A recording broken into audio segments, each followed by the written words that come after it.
Lay your X's up. I'm your boy Jay. And I'm your boy Emily. I'm your boy, the world heavyweight champion. That's it. You want to be Morrow 2 I'm belts? the world heavyweight champion. That's it. Oh, okay. You want to be Morrow 2 belts for the video? Keep the streak. Yes, sir. I'm not carrying both of them. Now, if you notice, we kind of broke our streak last week. We had no titles in the video. Notice I always had a world heavyweight title on the right side, showing it off more in the videos. So I'm gonna show you United States title this time. Put the world title on the left side. So, nonetheless, the season premiere of Smackdown took place just a few days ago. And two big things were announced. Of course, Kevin Owens was brought over to SmackDown for the trade that saw Jey Uso go to Raw. I didn't expect KO to be the person. But we also saw general managers return to Raw and SmackDown. Which showing us that they building up for Survivor Series. The Raw general manager will be Adam Pearce. And the SmackDown general manager will be Nick Aldis. That boy Nick Aldis. Who was already a producer behind the scenes. Now they're bringing him into an on-screen role. So, what's your thoughts on it? I don't know too much about Nick Aldis. No, the idea of general managers being back. It's cool. Like, I don't really think GMs are really now. I feel like I'm past that though. Like, to me, like I don't think that's if you want to have on-screen authority figures. I mean, okay, but like I feel like the authority like really did an overload for me. So So you think after that it's kind of just like gone, thrown in stays kind of thing? I mean, I don't know. I'm not really feeling the whole like GM thing. I mean, what y'all think?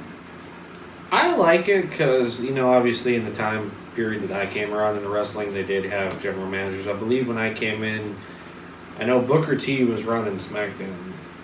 But Raw, I think, was ran by AJ Lee still, I think. Or Brad Maddox or something. Brad Maddox. No, it was AJ Lee because Brad Maddox was after Hell in a Cell, as I remember. So I was brought into the whole general manager period, so I like the idea that they're going back to it. Kind of brings me back to the nostalgia days when I first started watching it kind of thing. And it makes more sense because it just seems like Adam Pearce has just been like running everything kind of thing. So he'd been doing it on Raw and then SmackDown, but kind of having two different sides of it, it takes less pressure off of him. And on top of like what you said, we're in Survivor Series mode, so now it makes more sense. Because if you had one GM doing both sides, it's like a double agent. They wouldn't make sense. It's like, how can you do Raw versus SmackDown with one guy? Yeah, I agree. I like the general manager. I've always liked general managers because it brings order to. Like, you got one person running it. You know, like you said, it take added pressure off just one person doing everything on both ends. Plus, I like the fact that, you know, it's fresh. This fresh. Like, I thought they would have just. I was so when Triple H was announcing it. Who he gonna bring for SmackDown? I thought it was gonna be somebody a former, you know, Teddy Long. But nah, I didn't really think about him. But yeah, I like Nick Aldis, man. Like I said, I've seen him as a competitor. You know, former NWA champion, former TNA World Heavyweight champion. So he's been around. So now seeing him in WWE is cool, you know, and to see him in a GM figure, it's gonna be interesting to see. But I like the GM concept, you know, because like I said, it bring that competition to it for Survivor Series. I remember when Shane and Kurt Angle was snapping. We was watching that recently, those Survivor Series build-ups. Oh yeah. And yeah, like that just make it more exciting for Survivor Series. So yeah, I agree with the general manager concept. And now this segues into part 2 of this video. With general managers being back, we're going to go through and name some of our favorite general managers. Now I'm going to start us off, and I'm going to start off with one of the most iconic SmackDown GMs we ever had. You would go one-on-one with the Undertaker. Teddy Long. That man. Player. Mac Militant, man. I just loved how Teddy Long, just how he was as a general manager. Did the constant you go one-on-one with the Undertaker thing get old after a while? Yeah, but just like just the way he handled himself and just the way he did, and I was just like the a dollar make me holla holla. Like he was I entertaining. He was an entertaining GM, you know, like somebody who because he was a manager in the past, he was able to talk too. So he was a good mic talker, which also helped him as well. And that made him be able to be involved in more than just making a match. And he was brought in as a general manager several times. He was brought in back when it was him and what's his name? Eric Bischoff. I was getting him and his son confused. Yeah, it was like early. Like him and Eric Bischoff back then, and then recently, like in the early 2000s, like 2010 and all that, before he handed it off to Booker T. Yeah, and then and then after Booker was fully. I ain't gonna lie though. I don't think Booker was that bad of a GM. He wasn't. It just didn't last that long. One of my favorite general managers though, I'm gonna have to say Cody Rhodes, man. He did a hell of a job on this past week. Yeah, he did one show. Exactly. I was gonna say this man did one show. Hey, that was an incredible show he put together. No, that was incredible. Like Cody, one of my favorite GMs, man. Of all time. Damn, he did. When you can't know, bro. What you mean? That's like somebody's having one great basketball game. Somebody scored 100 points one time. They only did that one time. That's incredible. 100 points is insane. That's unreal that you got Cody on this list. Yeah, man. Cody good at everything he's doing, man. He is good. He was a great, for one night, he was the greatest general manager of all time. For one night on NXT TV. You snapping right now. That's my first pick, though. Cody Rhodes, the Nightmare. My brain is so far right now. I thought my brain was. You usually the one that's speaking and you aren't. I don't even do none of that, and I'll feel out of it. All right, cool. I kind of want to go with.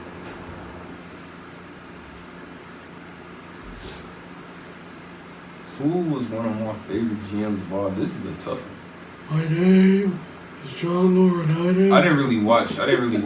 Like I was out of it at that point. But I'm going with Stephanie. Stephanie was a pretty good GM. She was one of those first like babyface GMs and all that type of stuff.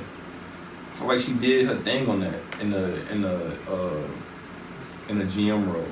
Isn't that around the same time period we got the prime John Cena smacking her butt kind of thing during that time period too? Or is that I think she was GM around that time. Yeah, it was like 03.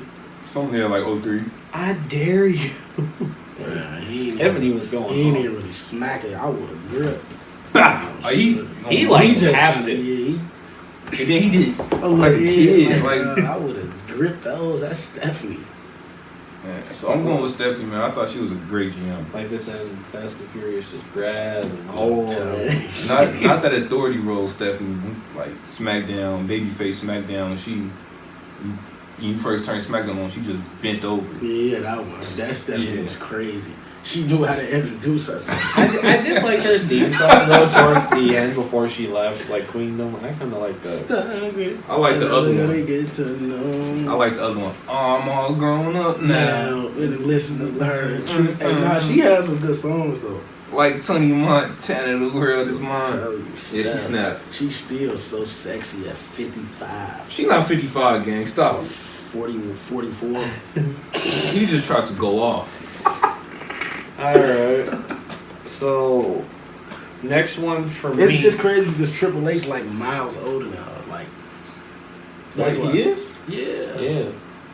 Triple H like 50 something. Stephanie. He up there. Bro, you really fried. I didn't know they was that. Stephanie like 40 something. So, Tripp's old. My next one up is, this was right when we got the brand split back. I'm taking Shane McMahon and Daniel Bryan when they first had that brand split going on, the land of opportunity. So really Daniel Bryan. Well, Daniel Bryan and Shane still had to say so here. He was the commissioner. Yeah. Okay. Well, I like the duo of Shane as the commissioner and Daniel Bryan as the SmackDown GM. I don't know. It just gave that feel. Like for me, I kind of got a little worn out after the whole like authority thing had ran its course, and I'm like, all right, so this kind of deterred me a little. But when they had Shane and Brian come in and say, you know, this is the land of opportunity. We give you opportunities that you can earn to go for it. I liked that idea. It brought me back in. And that's why for a lot of times I was tuning in more to the SmackDowns than the Raws at that point in time. SmackDown was better than Raw for sure. Because it just seemed like Stephanie was trying to still run it like the authority kind of thing. Like she had that iron, like, you gotta do this, you gotta do that. But it was like with Shane and Brian, it was like they were nice. You had the opportunities that you were getting. They weren't ruling with an iron fist. That was the problem. I think that's why a lot of people had more opportunities in SmackDown. I will admit, we had one of the funniest. Stephanie, get it from our father, man. We had Shane the South Side. Yeah, we what's wrong with we had the funniest storyline during the time period too. I thought the whole thing with Heath and him having to earn his contract because he had kids. That was interesting though when it first happened. It was like that swan song that he finally gets at the end, but just that time period. I think it was like 2016. 2016. Just that prime opportunity. And then, like, look at the people that you had during that time period. You had, like, prime Baron Corbin, prime Bray Wyatt, prime AJ Styles. John Cena was still around. We had prime Dolph, who was, it should have been me. Like, we had all these. That SmackDown year in particular, I know I'm going off course, but just that whole SmackDown in particular, I would just that was a great year. AJ Styles won his first world title. Becky Lynch became women's champion. You know, like it was, and there was an opportunity. You had younger talents like Alexa Bliss, Carmella. Like the women's division on that show was incredible too. Like everything was going right for them. I say, as I've been seeing it in all the videos I've been watching, I give it a chef's kiss. Who does that? It's been in a lot of videos I've been watching, so I had to do it. A lot of people have been talking. I forgot who I was watching. Someone was like rating wrestling. They're like, "Oh yeah, during this time period, I give it a chef's kiss." It's a kiss. It's like one of those like approval kind of things, like 100% in. Okay. I know you're probably looking at like that was probably the dumbest thing I'd ever done in my entire life, but nonetheless, you're giving me that judgmental look. No, I'm chilling. I'm gonna go with one of the most underrated general managers of all time. I'm going with William Regal. Are you gonna say? Oh damn! What? You said Cody already, didn't you? Nah, yeah. See, my next. You know Cody. Yeah. See, I'm telling you. Nah, you know Cody one of them niggas. Oh my god, gang. Bro. I mean, Go Cody ahead. is one of them dudes though. Well, Black man.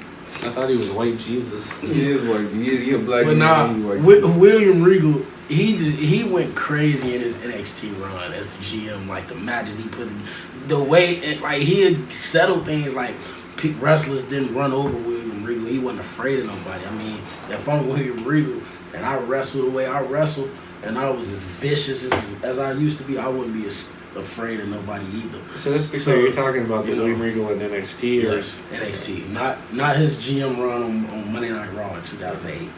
Even though that was real, but because that don't really count to me because he was a competitor in the process. He was just GM at NXT, but yeah, that was a fun time too because he had so much to work with down there. Now you gotta add the iconic moments.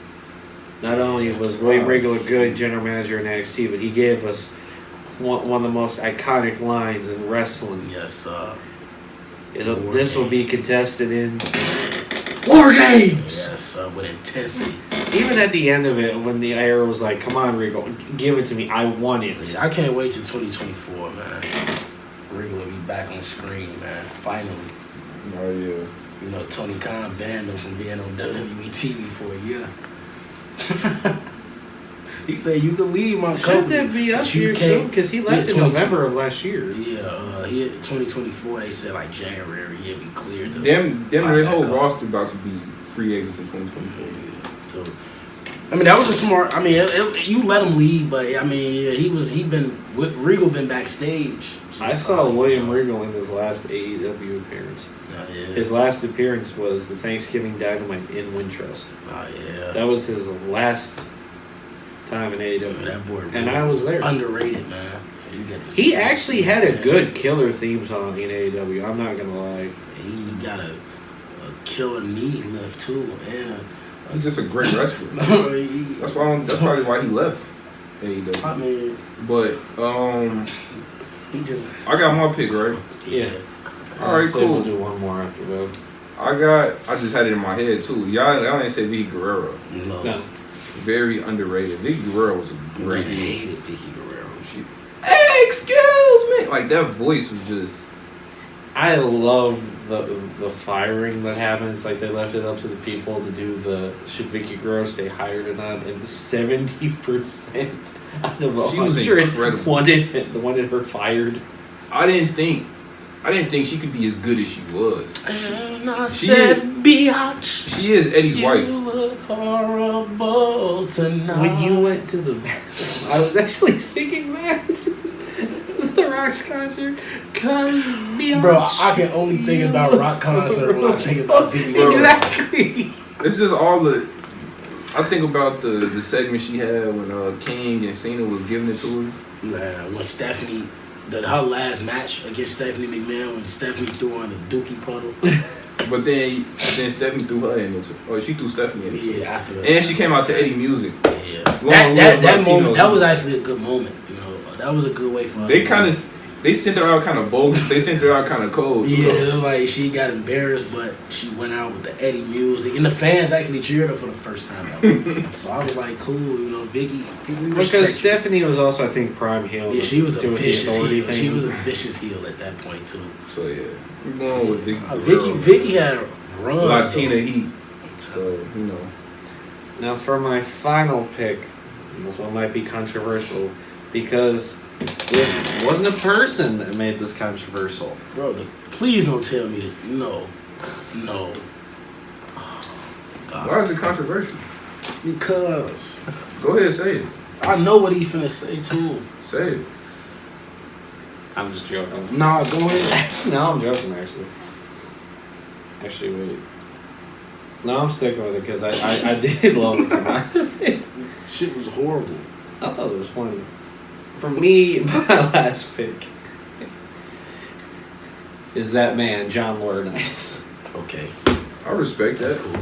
Where'd you think he was I thought you was going in anonymous Raw General Manager. I thought about it, but I don't think.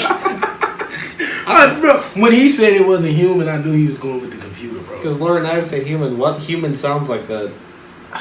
It sounds like Darth Vader's stunt double. You just gotta put literally. You just gotta put some lotion on his vocal cords. Like I had a dean at my high school, that sounded just like John Laurinaitis. I remember him. You remember who I'm talking about? Yeah, I know who you're talking about. I'm not gonna name drop though. I'm not out of it, bro. Like, I loved him just because of how hated he was. Like, nobody liked him. That voice is so damn ashy. The voice was annoying, but that's what make it worse. People already don't like you as a person. Now your voice sound like this. Your voice is annoying. We really don't like you. Now we hate you. And just people just genuinely hate him. Like the pop Cena got alone from Over the Limit 2012, he was just humiliating the hell out of him. That boy beat John It's funny. Cena. He the brother of one of the Road Warriors. Yeah. Which is insane. That boy beat Cena. By help by Big Show, but just Cena was taking some. He did take a lot of boys L's. I just liked him because one, how hated he was, and two, he just made me laugh, especially when he was going around in that little cart that had people power in the front of that show. Oh my god! Before you finish, I'm gonna warn y'all that my next pick is the greatest of all time. That's all I'm gonna say. But go ahead, continue. Paige? Is that what you about to say? Is that what you about to Why you do that? Gang. Come on, He's bro. sick as I don't hell. even want to say it no more. He spoiled it for y'all. But yeah, my name is John Laurinaitis. What did you just do? And I am the Smackdown general manager and the general manager of Raw. So how you know I was talking about Paige? You said the greatest of all. You be on some Bro, other she stuff. Bro, it's more greatest of all time. She can't even take a German suplex. Come on, bro. Look, so he spoiled it for y'all. My next favorite GM was Paige. Cause I knew it was gonna get ignorant at some point. When she was the GM of SmackDown, like when she came back off of after her videos got leaked. And she came back still. I was like, wow. I was like Booker T, like, wow. They let her come back. No, I just remember that video with the title, and then I thought, damn, that's why JBL must have taken the title. Yeah, back. I ain't gonna lie. If Oscar was overly going crazy. I would have wiped it. Man, I'm talking about when Oscar first won the title. Oh my God, this the same title Paige had. Oh my God! When he said the greatest, bro, it clicked in my head. You knew exactly what I knew where he was going with this, and I'm like, bro, no, bro, he's not about to do that. I didn't even think you would know that fast, though. Like, Dang. There was a whole. This went on for a damn near a year straight with you and me, and I'm like, bro, you was one of the main culprits in starting this page. I did it one time. It just kept going and going and going and going and going. Like y'all, come on, look, the fans got. I feel like the running joke has been this whole page because every time he brings it up, you already know off the jump. I just know where it's about to go. That's why I just dropped my head. I'm She just like, she was a great general manager. she was though. I ain't gonna lie to you. Trolling aside, Yeah. he on some other stuff, but she was a good GM. She was like she had some little decent power on SmackDown for a minute. She brought together the Kabuki Warriors with Asuka and Kairi Sane. She did something one time and she was like, wrong. I forgot what promo that was. Paige was killing in the ring and in the bed. Oh my God, bro. And here's where it goes. All right, you can round this out. What's the final GM mentioned?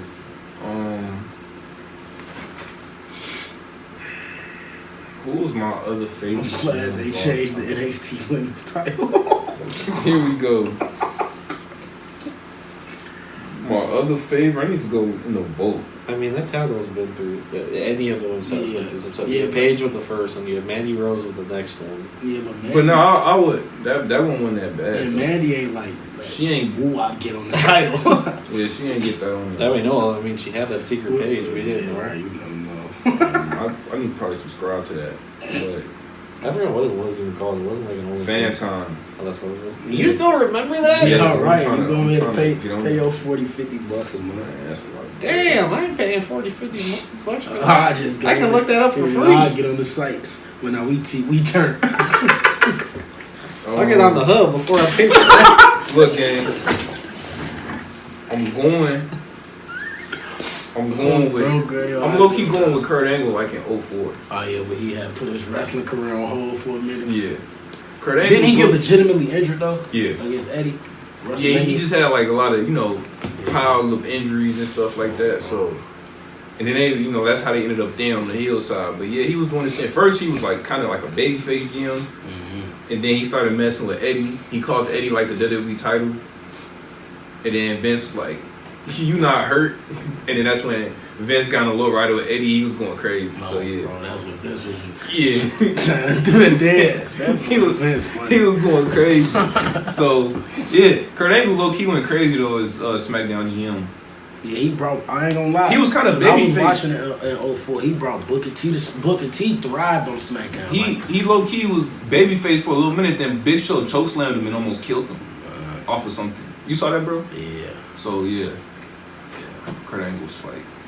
But nonetheless, this has been our video on our thoughts of general managers being back and some of our favorite general managers of all time. Who knows? Let's see how it works with. I almost said Brad Maddox. With Adam Pearce and Nick Aldis. I think Nick Aldis gonna do a great. Brad Maddox goated too though. Oh my God, no! I think one thing I would love to see them bring back because I know that just gave me an idea who should have been the two GMs now. Oh my God! who. Brad Maddox should have been the GM of Raw. No! Xavier Woods should have been the GM of SmackDown. All right, y'all. Before this goes any further, I'm your boy Jay. Well, I'm gonna say this. I would have liked to see them bring bragging rights back too. That would have been something cool. Survivor Series. Survivor Series is the same thing. I know, but having bragging rights too is like because they had bragging rights in Survivor Series, but I would have kept bragging rights. That was when Survivor Series was like a regular pay-per-view. I would like to keep bragging rights as where the two brands have their competition, and then Survivor Series kind of War games, regular Survivor Series. Nonetheless, that's been our video. No, I'm just playing. Of your boy, Morrow. I'm your boy Emily. Man, he ain't a draw, but money making jam. We out.